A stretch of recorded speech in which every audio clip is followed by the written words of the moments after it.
So Donald Trump, since I know you're watching, I have 4 words for you.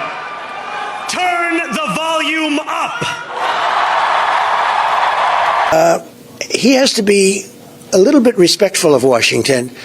So hear me, President Trump, when I say this. To get to any of us, you will have to get through all of us.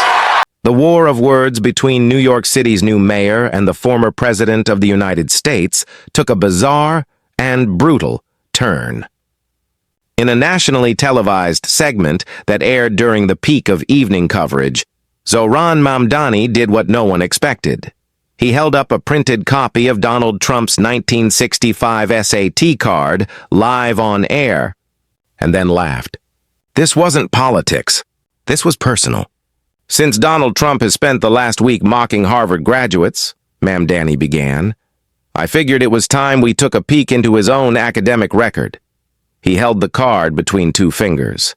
On screen, the numbers were clear: SAT verbal, 360, S8 math, 410, total, 770, and then he said it, the line that instantly went viral. If I had these scores, I'd be angry at smart people too. The crowd gasped. Some laughed. Others simply stared, stunned, watching history unfold in real time. What started as a policy feud between the nation's most progressive mayor and its most polarizing former president had officially spiraled into a cultural war, a generational reckoning between 2 men who couldn't be more different. Trump, a billionaire born in Queens, forged in wealth, protected by lawyers, and now obsessed with reclaiming power.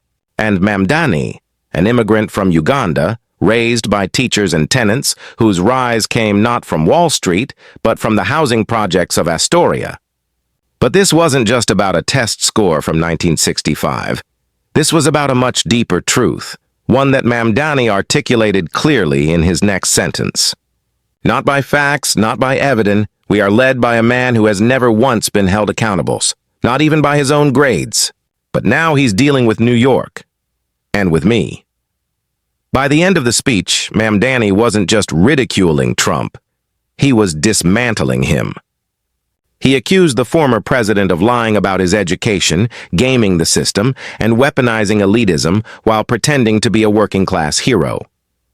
Donald Trump failed upwards his whole life, Mamdani said. But in this city, we don't hand power to frauds. We take it back from them. Within an hour,